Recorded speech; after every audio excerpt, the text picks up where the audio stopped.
Aleluia. Aleluia. Senhor, muito obrigado, Deus Todo-Poderoso, mas esse momento em que o Senhor nos concede graça, para juntos como igreja adorarmos e exaltarmos o Teu santo nome, Senhor. Agradeço ao Senhor por esta oportunidade de estarmos juntos. Em nome de Jesus, que Tua presença venha inundar os nossos corações nessa noite, nos preparando, Deus, para tudo aquilo que o Senhor tem reservado para nós. É noite de oração, é noite de clamor, é noite de compartilharmos a Tua verdade para que possamos ser por ela transformados. Receba a nossa adoração, o nosso louvor, fique à vontade no nosso meio, Senhor, para que o Teu nome mais uma vez neste lugar seja honrado, seja glorificado, seja engrandecido. Obrigado, Senhor Jesus, porque até aqui o Senhor nos ajudou. Aleluia. Quantos podem aplaudir o nome do Senhor nessa hora? Amém. Nosso Deus é bom, Ele é justo, Ele é fiel.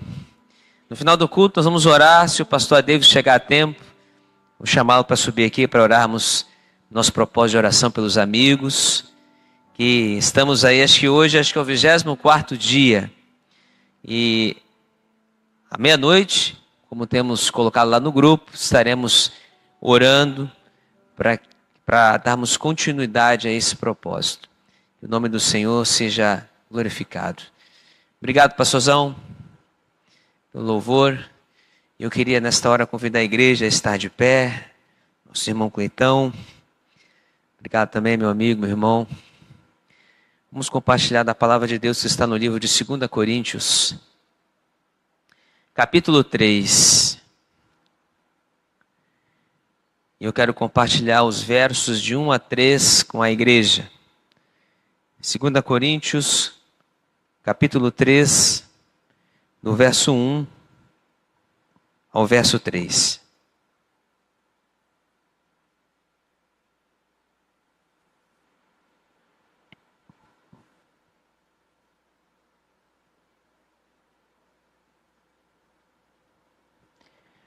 O tema desta mensagem é: somos cartas vivas de Cristo. Diga comigo: somos cartas vivas de Cristo. Quem encontrou, diga amém. Diz assim a palavra do Senhor: porventura, começamos outra vez a louvar-nos a nós mesmos? Ou necessitamos, como alguns, de cartas de recomendação para vós, ou recomendação de vós? Vós sois a nossa carta, escrita em nossos corações, conhecida e lida por todos os homens. Porque já é manifesto que vós sois a carta de Cristo, ministrada por nós e escrita não com tinta, mas com o Espírito do Deus vivo, não em tábuas de pedras, mas nas tábuas de carne do coração. Amém? Podemos nos assentar em nome de Jesus. Essa palavra nos chamou a atenção essa semana, quando me preparava para poder trazê-la hoje. Sermos cartas vivas de Cristo. Hoje em dia, queridos, no mundo atual, nós não temos mais a tendência de escrever cartas, né? Ficou no passado. Parece que virou algo obsoleto, mas não é, né? É importante, às vezes, não podemos deixar de treinar a nossa escrita, e cartas é uma boa forma de fazermos isso. Quando enviamos cartas, né? Compartilhamos daquilo que sentimos, de algo que é de suma importância para quem escrevemos. Sentimentos, às vezes algum tipo de informação, bom, e por aí vai. Os tempos modernos trouxeram outras formas, né, de compartilharmos dessas ideias, desses desejos, daquilo que trazemos em nossos corações. O legal é que na época das cartas, correio entregava, às vezes você ficava ficávamos um pouco eufóricos para saber o que tinha naquela carta, para abrirmos, para lê-la. Tinha todo um contexto, né? Mas quando analisamos o Novo Testamento, vemos aqui também que foram compostas cartas para nós. Cartas inspiradas por Deus. Porque é comum dizermos, né, que na Bíblia há autores. Não, só há um autor. É Deus. Há mais aí no Novo Testamento, mais ou menos 40 escritores, mas o autor é Deus. Na Bíblia, né, de forma geral, uns 40 escritores. O autor é Deus. É Ele que inspira ou inspirou esses homens a escrever essas cartas para nós. Cartas que nos trazem conselhos, nos dão a direção, palavras que nos alimentam, nos exortam, mas que de alguma forma, como diz a palavra do Senhor, é por ela que a fé nos é entregue. Porque a fé vem pelo ouvir e ouvir pela palavra de Deus. No nosso texto base, Paulo está colocando aqui o crente como uma carta de Cristo. Quando ele diz, porque já é manifesto que sois a carta de Cristo. E é isso que nós somos, ou pelo menos deveríamos ser. Mas talvez você possa se perguntar, mas o que isso quer dizer, pastor? O que será que Deus quer transmitir ao nos usar como suas cartas? Há algo que deve ser lido em nós ou através de nós? Para entender melhor essas indagações, quero convidar você a analisar comigo mais a fundo o contexto dessa passagem. Pois como estamos falando de carta, uma carta, né, confeccionada nos tempos de Paulo, para não perdermos o contexto, havia limitações tanto para a fabricação, que era artesanal, bem como para adquirir, visto que algumas matérias-primas, né, para confeccionar essas cartas eram mais difíceis de serem, né, encontradas ou compradas por serem caras. Com efeito, elas poderiam ser confeccionadas naquele tempo por um produto chamado papiro, cuja matéria-prima era uma planta aquática conhecida como um junco, produzida lá no Egito.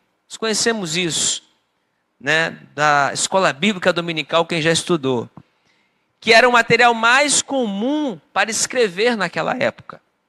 Mas havia também uma outra forma de escrita, que eram os pergaminhos. Mas o pergaminho era feito de um outro material, diferente dos papiros. Ele era feito de material animal, couro de ovelhas, couro de cabras, e era mais caro, porém mais durável. E era usado para cópias mais importantes e duradouras. Dito isto, podemos afirmar que o conteúdo da carta poderia definir, então, o material a ser usado, o processo de confecção e o valor agregado àquela carta. Então, o primeiro ponto que eu quero destacar nessa noite, qual o propósito de uma carta? Ao definirmos um propósito, igreja, e a importância do que estava escrito nessa carta, o material escolhido passava por um processo de molde. Seja o papiro, que era um vegetal, ou o pergaminho, que era de origem animal, para estar apto a ser usado para a escrita. Então ele passava por um processo, um molde, para assim ser usado. A segunda coisa que eu entendo é que o material escolhido definiria o tempo de durabilidade daquilo que estava escrito. Ou seja, em papiro durava menos tempo, mas era mais barato, pois era o material mais comum na época. O de pergaminho era mais durável, porque era de pele de animais, mas consequentemente era também mais caro. E por fim, o valor agregado nos garantia alguns benefícios. E aí eu trouxe 2 exemplos de 2 cartas aqui que explicam ou expressam essa realidade. Em 2 Reis, no capítulo 5, nos versos 5 a 6, temos aqui a história, parte da história de Naamã, quando então disse o rei da Síria: vai, anda, e enviarei uma carta ao rei de Israel. Uma carta de um rei para outro rei. E foi e tomou nas suas mãos 10 talentos de prata, 6.000 ciclos de ouro e 10 mudas de roupa, e levou a carta ao rei de Israel, dizendo: logo em chegado a ti esta carta, saibas que eu te enviei, Naamã, meu servo, para que o cures de sua lepra. O interessante é que ao ler essa carta, o rei rasga as vestes, porque eu tenho condição alguma de curar alguém? Porque essa carta tinha um endereço, mas ela tinha um conteúdo valoroso, porque foi uma carta escrita por um rei para outro rei, pedindo auxílio para alguém que necessitava de uma cura. Já no livro de Neemias, no capítulo 2, dos versos de 7 a 8, diz o texto que mais uma carta de um rei, ou de uma autoridade. Se ao rei parece bem, Neemias dizendo ao rei, deem-se-me cartas para os governadores da além do rio, para que me permitam passar até que chegue a Judá. Então era uma carta que pedia, dava autoridade a Neemias a passar por alguns lugares. Como também uma carta para Asaf, guarda da floresta do rei, para que me dê madeira para cobrir as portas do passo da casa, para o muro da cidade, para a casa em que eu houver de entrar. E o rei mas deu, segundo a boa mão de Deus, sobre mim. Uma carta também de um rei que dava a Neemias poderes para passar em alguns lugares, para adquirir coisas, bens, como nós conhecemos a história de Neemias. Neemias foi chamado por Deus para reconstruir os muros. E aqui ele ora, quando ele recebe aquela notícia, passa ali por um processo de quebrantamento, o rei vê ele triste, e é quando ele se achegou ao rei para solicitar esta ajuda. Se você entendeu até aqui o propósito, o processo, e o valor agregado de se confeccionar uma carta física, com autoridade, com pedidos, imagine o segundo ponto comigo. Qual o nosso propósito como cartas de Cristo? Você já parou para pensar nisso? Pois o que mais importa, o que nós lemos até aqui, a matéria-prima ou o que nos molda?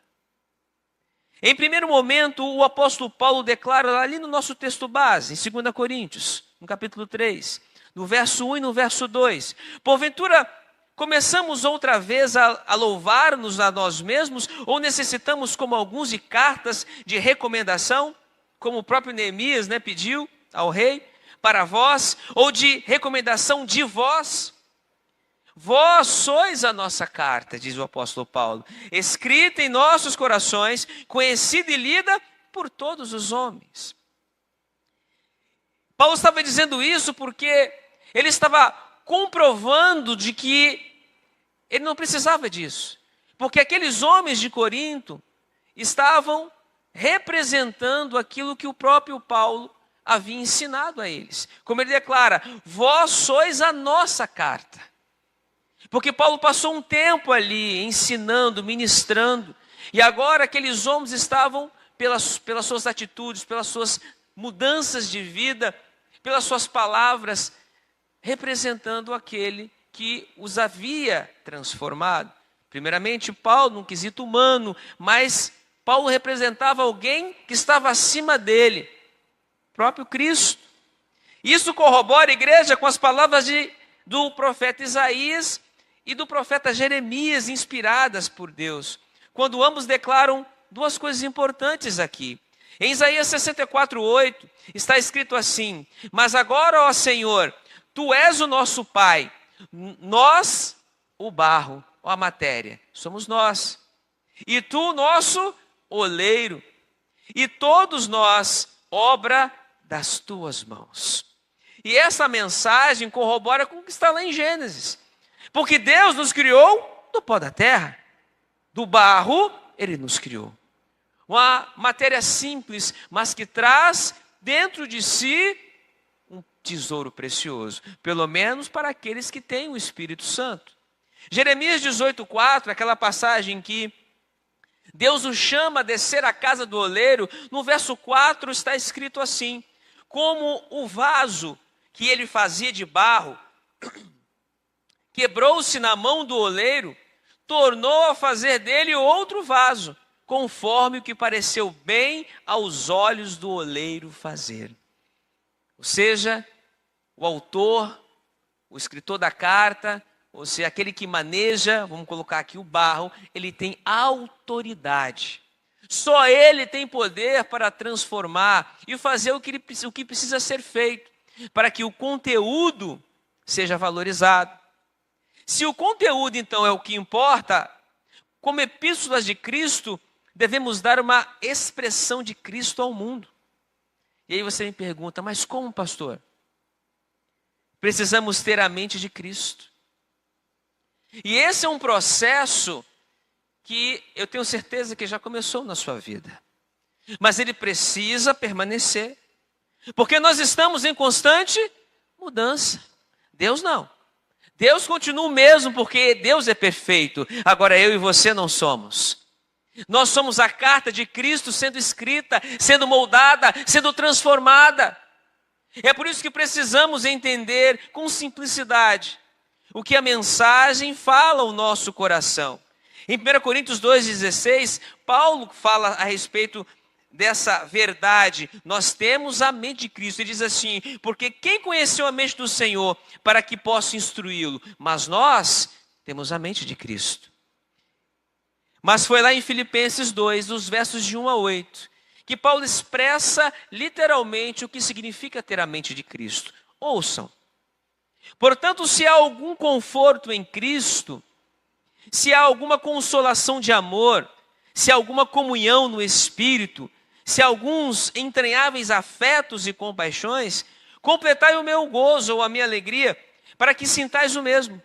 Tendo o mesmo amor, o mesmo ânimo, sentindo uma mesma coisa. Nada façais por contenda ou por vanglória, mas por humildade. Cada um considere os outros superiores a si mesmos. Não atente cada um para o que é propriamente seu, mas cada qual também para o que é dos outros. De sorte que haja em vós o mesmo sentimento que houve também em Cristo Jesus, que não sendo em forma de Deus, não teve por usurpação ser igual a Deus, mas esvaziou-se a si mesmo, tomando a forma de servo, fazendo-se semelhante aos homens, e achado na forma de homem, humilhou-se a si mesmo, sendo obediente até a morte e morte de cruz. Então o que a mente de Cristo nos trouxe? Uma realidade que muitos de nós ainda não entendíamos. Cristo esvaziou-se, ou seja, ele se humilhou, ele desceu da sua glória. Cristo foi, ou melhor, teve uma atitude altruísta ao fazer isso. Porque ele estava lá, poderia ter ficado. Mas ele o fez por amor a cada um de nós. Como está lá em João 3,16. Porque Deus amou o mundo de tal maneira e entregou o seu Filho unigênito para que todo aquele que nele crê não pereça, mas tenha a vida eterna. Então, com altruísmo, com humildade, ele se humilhou, ele desceu e mostrou para nós como devemos proceder. A nova mente agora, aquela que foi renovada, aquela que foi transformada, como diz o apóstolo Paulo, não vos conformeis com este século, mas sede transformados pela renovação do vosso entendimento. E só quem tem poder para fazer isso é Deus. E com essa atitude, com essa mente, temos que ter Cristo agora vivo em nós. Se temos a mente de Cristo é porque Ele está conosco. Em Gálatas 2,20, Paulo diz assim, já estou crucificado com Cristo e vivo, não mais eu, mas Cristo vive em mim. E a vida que agora vivo na carne, vivo-a na fé do Filho de Deus. Será que é uma tarefa impossível para nós? Não foi para Paulo, não é para nós. Essa é a verdade que está de acordo com o verso 3 do nosso texto base. Porque lá no verso 3 está escrito assim, porque já é manifesto que vós, sois a carta de Cristo, ministrada por nós e escrita não com tinta, mas com o Espírito do Deus vivo. Não em tábuas de pedra, mas nas tábuas de carne do coração. E sabe o que eu entendo com isso? Eu entendo que a lei não está nas frias tábuas de pedra, mas agora nas vivas tábuas do nosso coração. Deus mudou a matéria, Deus mudou o conteúdo. O conteúdo no que eu estou dizendo, não que ele mudou a lei, mas lembra quando Jesus diz assim, não estava escrito, mas agora entendam assim, façam dessa forma. Deus tirou a frieza que havia na lei, porque a lei não salva. Pela lei temos conhecimento do pecado. E pelo Espírito agora, as palavras estão escritas com letras vivas nos nossos corações. Você tem a oportunidade de viver, porque quem é Cristo? É o Verbo vivo. O Verbo vivo que desceu do céu. Ele não está lá, ele não está longe, porque ele disse, eu vou, porque preciso, vou preparar-vos lugar, mas não vou deixar vocês órfãos, não vou deixar vocês sozinhos. Quando eu for, eu vou enviar o Consolador. Ou seja, queridos, se o Espírito Santo está em nós, essa palavra viva, ela está ardendo dentro dos nossos corações. Por isso que ler a Bíblia, queridos, não é uma opção, é uma necessidade. Porque assim como o teu corpo se alimenta todo dia num café da manhã, um almoço, um café da tarde, uma janta, o seu corpo físico precisa disso. O teu espírito precisa se alimentar do verdadeiro alimento, que é a palavra de Deus. Sem ela, estamos mortos. Podemos estar vivos aparentemente por fora, mas por dentro estamos mortos. Por isso devemos magnificar Cristo em nossas vidas. E lá em Filipenses 1, do verso 12 ao 21, Paulo nos dá mais um ensinamento sobre isso. Como eu posso magnificar a Cristo? E quero, irmãos, que saibais que as coisas que me acontecem contribuíram para maior proveito do Evangelho. E olha que Paulo passou por muito perrengue. Talvez, se Paulo tivesse vivo hoje, seguir a Paulo, acho que Paulo teria poucos seguidores, porque o que esse homem passou de perrengue? Pela igreja que hoje, em muitos lugares, prega um evangelho diferente desse. Como ele fala, se algum anjo do céu, vier pregar alguma coisa diferente do que eu estou falando para vocês, seja anátema. Mas parece que se riscaram isso de algumas Bíblias. Então Paulo está dizendo, de maneira que as minhas prisões em Cristo foram manifestas por toda a guarda pretoriana e por todos os demais lugares. O testemunho de Paulo, na maioria dos lugares, era esse: prisões, açoites, perseguições. E muitos dos irmãos no Senhor, tomando ânimo com as minhas prisões, ousam falar a palavra mais confiadamente e sem temor. Verdade é que também alguns pregam a Cristo por inveja e porfia, confusão, mas outros de boa vontade. Uns, na verdade, anunciam a Cristo por contenção, não puramente, julgando acrescentar aflição às minhas prisões. É triste isso, porque assim como nesse tempo, muitos cristãos hoje fazem da mesma forma. É muito comum você encontrar nas redes sociais cristãos se degladiando, usando até palavras de baixo calão, torpes, para defender alguma coisa.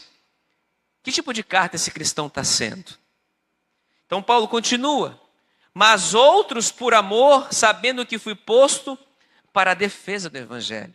Então para alguns que pregavam por inveja, por confusão, acrescentando mais dores e problemas à prisão de Paulo, tem problema. Outros o faziam, no entanto, por amor, porque depende do que está dentro de você. E Paulo confirma isso a partir de agora. Que me importa? Contanto que Cristo seja anunciado de toda maneira, ou com fingimento, ou em verdade, nisso me alegro, nisso me regozijo e me regozijarei ainda.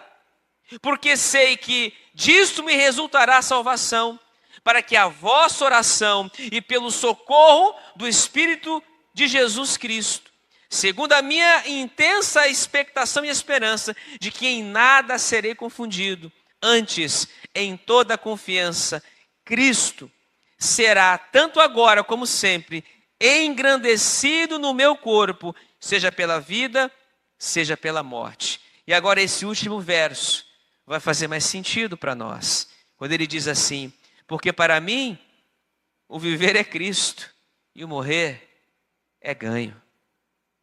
É agora que nós entendemos o porquê que Paulo fala isso com tanta convicção. Porque alguns estavam usando a vida dele para pregar o evangelho por meio das suas aflições, das suas tribulações, das suas dores. Enquanto outros usavam o mesmo evangelho, mas para pregar a verdade em amor. Mas para Paulo isso fazia pouca diferença, porque em tudo isso Jesus Cristo estava sendo pregado, estava sendo glorificado, estava sendo exaltado. Mesmo que alguns preguem a palavra de Deus com a vida sei lá como, não importa, porque a palavra de Deus está sendo pregada. Se ele está sendo uma carta qualquer, lá na frente ele paga o preço. O que importa é que Jesus está sendo pregado. E era isso que importava a Paulo, porque ele mesmo era uma carta bem escrita, quer que alguns não entendessem ou entendessem, ele era a carta que muitos estavam entendendo, porque ele estava ali representando, ele estava ali falando a respeito do Salvador. E como cartas vivas, meus irmãos e irmãs em Cristo, revelamos também o Pai. Isso aqui ainda é mais profundo. Porque lá em João 14, disse Jesus, quando Filipe questionou, Senhor, mostra-nos o Pai, isso nos basta. Aí Jesus fala para Filipe assim, Filipe, estou há tanto tempo convosco e não tendes me conhecido? Quem me vê, a mim vê o Pai. E como tu dizes, mostra-nos o Pai. Essa era mais uma prova que os discípulos andavam com Cristo, mas não entendiam nada. A carta que Jesus estava revelando àqueles homens era ainda um mistério. Jesus revelava o próprio Deus, porque Jesus era a manifestação plena, gloriosa e perfeita do Deus invisível. Isso significa que do mesmo modo que temos o verdadeiro cristão, e sendo, quando vemos esse verdadeiro cristão, estamos vendo a Cristo. Quando você se coloca como alguém que foi transformado genuinamente pela palavra de Deus, vão ver Cristo através da sua vida. Em João 17, 21 e 22 está escrito assim, para que todos sejam um como tu, ó Pai, o és em mim e eu em ti, que também eles sejam um em nós. Para que o mundo creia que tu me enviaste e eu deles a glória que de mim me deste, que a mim me deste, para que sejam um como nós somos um. Jesus compartilhou da sua glória com aqueles homens simples, porque foi isso que ele veio fazer nesse mundo. Ele não veio condenar o mundo, ele veio salvar o mundo. Ele veio compartilhar aquilo que o homem não conhecia da parte do Pai, e ainda nesse ponto não havia sido revelado tudo, porque a cruz é o ponto, é o ápice do genuíno, glorioso e incomensurável amor de Deus. Mas só transmitimos, igreja, essa mensagem quando somos por ela transformados, ou seja, a matéria precisa ser transformada. Por quê? Lá em Atos 3,19, Pedro declara o seguinte, arrependei-vos, pois, e convertei-vos. Metanoia, mudança de mente. Hoje, o nosso corpo físico, ainda nessa condição, somos pecadores. Mas o sangue de Jesus, ele muda o conteúdo. Mas haverá um tempo em que esse corpo, como diz o apóstolo Paulo, que outrora abatido, será transformado num corpo glorioso, como no corpo de Cristo. Essa é a promessa para aquele que nele crê. Para que sejam apagados os vossos pecados, diz o Senhor, e venham assim os tempos do refrigério pela presença do Senhor. Em 2 Coríntios 5,17, Paulo diz, assim que se alguém está em Cristo, nova criatura é. As coisas velhas já passaram, eis que tudo se fez novo. Então eu pergunto à igreja, outras pessoas estão vendo Cristo em mim, ou seja, no meu falar, no meu vestir, no que eu faço, nas minhas atitudes? O que o mundo aí fora está vendo em você como carta de Cristo? Qual a impressão de Cristo que as pessoas estão lendo em você como uma carta viva? Pois servimos para influenciar. Hoje se fala muito nisso, né? Nos influencers. Mas é tanta coisa ruim, é tanta influência ruim. Você vai na internet, tem muitos, mas estão influenciando o quê? Principalmente os nossos filhos. De que forma nós temos influenciado esta geração? Nós que já estamos passando o bastão, né? Como o pastor Eldo sempre fala aqui. Qual o legado que nós estamos deixando para aqueles que estão logo após, estão vindo na nossa retaguarda, estão no nosso encalço, nossos filhos, essa juventude que aí está? Mas não adianta culpar que essa geração está assim, um assado. De quem é a culpa? Senão nossa. Se nós não estamos sendo essas cartas vivas, ensinando, né, influenciando aqueles que amamos para serem diferentes.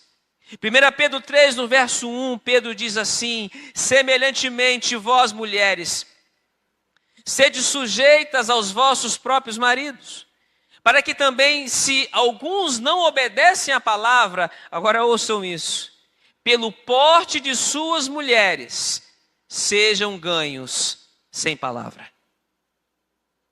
Se você colocar qualquer outro exemplo aqui, vai caber. Imagine que Pedro está dizendo aqui sobre as mulheres, sobre a influência que as mulheres têm nas nossas vidas. Paulo também vai dizer que a mulher sábia, ela edifica o lar, mas a tola destrói com suas próprias mãos. A mulher, Deus deu a ela o poder de edificar e de destruir. Com sabedoria, ela edifica. Sem sabedoria, ela destrói. E aí Pedro aqui ainda vai mais além. Sem nenhuma palavra, pela sua postura, pelo seu jeito de agir, você pode ganhar os seus maridos. Sem nenhuma palavra, muitas vezes, nós vemos homens e mulheres de Deus fazerem a diferença. Às vezes, pessoas que estão ao nosso redor ficam intrigadas ou até mesmo se convertem, vão buscar uma igreja pelo bom porte de cada um de vocês. Pela forma como nos comportamos no nosso ambiente de trabalho, como nos comportamos na rua, no ônibus, na escola, na faculdade. Só o nosso comportamento, sem às vezes darmos uma palavra, pode fazer a diferença na vida de alguém que está nos observando. Entendem como isso é importante? E quando isso não acontece, irmãos, estamos sendo feitos cartas sem conteúdo. E isso é que é mais triste, porque cartas podem ser manchadas. E é o terceiro ponto. Uma mancha, às vezes, será a primeira coisa a ser vista numa carta. Não é verdade? Quem já no passado, eu até peguei uma parte dessa época, minhas irmãs colecionavam papel de carta. Né? Colecionavam, trocavam papel de carta. Muitas meninas lembram disso. E valiam mais aquelas cartas, né, mais cheirosas, botavam um perfume na carta. Mas se tinha uma manchinha, pronto, já não prestava mais aquela carta. E não era nem para escrever, não, era só para guardar, só para isso.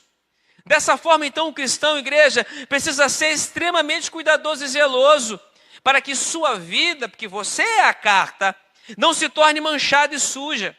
Pois muitas vezes, meus irmãos e irmãs, as pessoas vão ver com mais facilidade a sujeira que há nessa carta do que a brancura da folha. Quantos belos exemplos de vidas são descartados por causa de uma mancha? Não é verdade? Existem pecados que estão na vida de pessoas até hoje.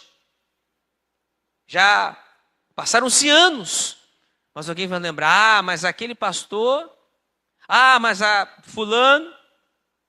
Isso é muito comum.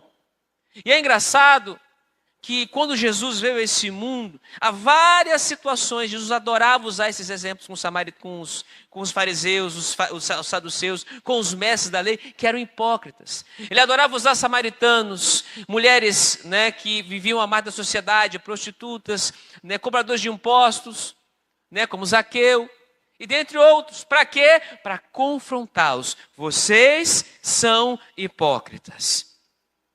E é por isso que nós, diferente, do mundo, ao invés de olharmos para a mancha, para o pecado, por que não olharmos para a brancura? Porque todos nós somos pecadores. Há algum cristão aqui que não peca? Se você falar que não peca, eu digo que você é mentiroso. Porque todos nós pecamos. A gente que fala assim, mas pastor, não existe pecadinho ou pecadão. Existe sim. No sentido da consequência. Porque há pecados que vão gerar, talvez, uma consequência pequena, mas há pecados que vão gerar uma grande consequência. Agora e no futuro. Mas o fato é que nós somos responsáveis, porque o pecado nos suja. 1 João 1, do verso 7 ao 9. João diz assim: mas se andarmos na luz, como ele na luz está, temos comunhão uns com os outros, e o sangue de Jesus Cristo, seu Filho, nos purifica de todo pecado. Se dissermos que não temos pecado, enganamo-nos a nós mesmos e não há verdade em nós. Se confessarmos os nossos pecados, Ele é fiel e justo para nos perdoar os pecados e nos purificar de toda a injustiça. E ainda João declara em Apocalipse, no capítulo 1, a parte B do versículo 5, aquele que nos amou e em seu sangue nos lavou dos nossos pecados. Ou seja, igreja, a nossa vida, comparada a uma carta, uma folha de papel aí, seja papiro, seja um pergaminho, seja uma folha moderna, ela tem que ser branqueada pelo sangue de Jesus. Só Ele tem esse poder de tirar todas as manchas dessa carta. Por isso, manchados pelo pecado, nosso testemunho de Cristo, ele vai ficar comprometido. 1 Samuel, no capítulo 8, verso de 1 a 6, vou fazer só uma conjuntura aqui. Samuel já era velho. Samuel viveu uma transição. Ele foi o último juiz, ele era sacerdote, e agora ele estava inaugurando a era dos profetas. Samuel era conhecido como vidente. E nesse momento, os filhos de Samuel, o segundo texto, Abias e Joel, seguiram um exemplo que não foi o do pai. Seguiram um mau exemplo e se envolvendo em práticas corruptas ao aceitar subornos e perverter a justiça. O povo, vendo isso, ficou insatisfeito e por conta dessa atitude, eles pediram que um rei, um humano, governasse sobre eles. Então a atitude dos filhos de Samuel, que sempre deu um grande testemunho em Israel, você vê, nem sempre nossos filhos vão puxar. Às vezes a culpa não é sua de um filho estar desviado. Às vezes, infelizmente, é o coração. Mas nunca deixem de orar, porque é Deus quem convence o homem do pecado, da justiça e do juízo. Mas o fato é que Abias e Joel, por conta das suas más atitudes, fizeram o povo se perverter. Samuel ficou muito bravo com isso. E foi até Deus. Deus não aceita. Deus fala, deixa eles. Mas explica para eles como é que esse rei vai ser. Porque já tinha um rei. O rei era o Senhor. Ser santo, queridos, então, não é um pedido para mim e para você. É uma necessidade. Não há negócio em ser santo.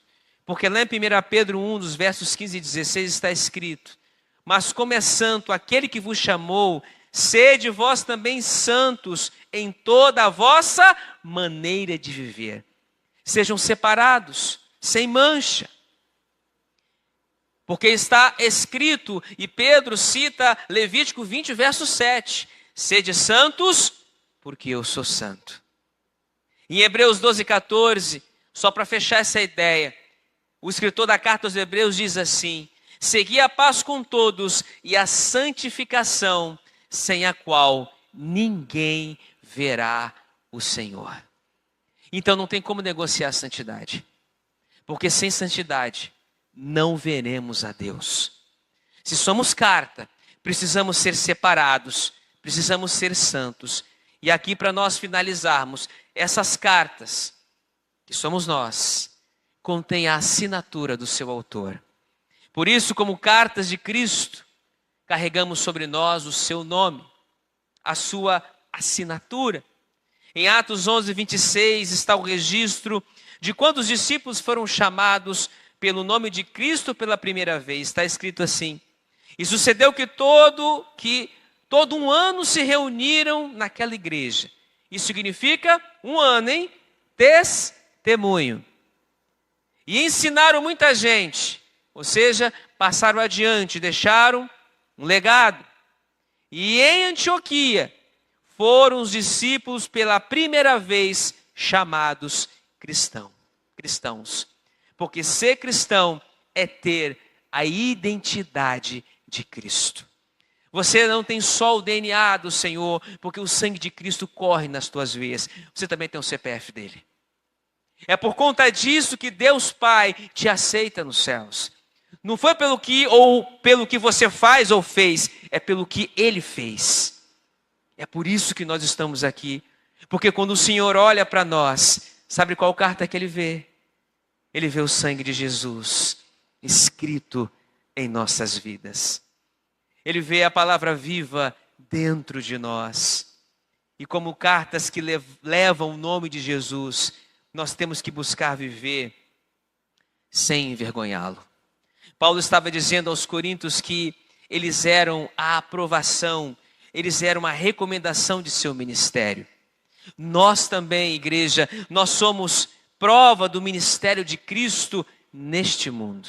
Pelo menos aqueles que não estão envergonhando o nome do Senhor. Vivemos aqui e viemos para fazer a diferença, trazendo sua mensagem, a mensagem de boas novas ao mundo, para que ele não seja destruído. Infelizmente, nem todos serão salvos pelas boas novas do Evangelho. Nem todos querem essa salvação, mas esse papel não é nosso. Mas qual é a mensagem que verdadeiramente temos entregado ao mundo? É a de Cristo? É a de salvação? É a de transformação? O que as pessoas estão lendo quando olham para mim e olham para você? As manchas têm obstruído a mensagem de Cristo? 1 Pedro 2, os versos de 11 a 12.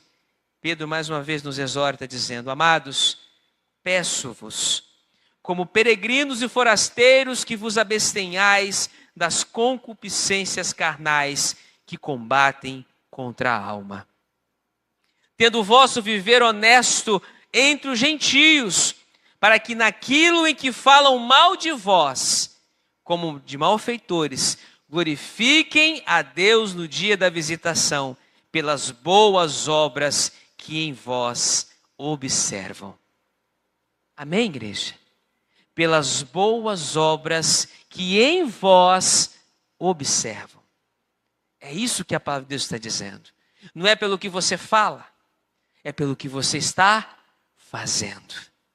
Porque você pode falar qualquer coisa como os hipócritas fazem, mas quando você faz, você confirma aquilo que você fala. Ou seja, você vive como Cristo vive, como Cristo viveu e assim deixou o exemplo.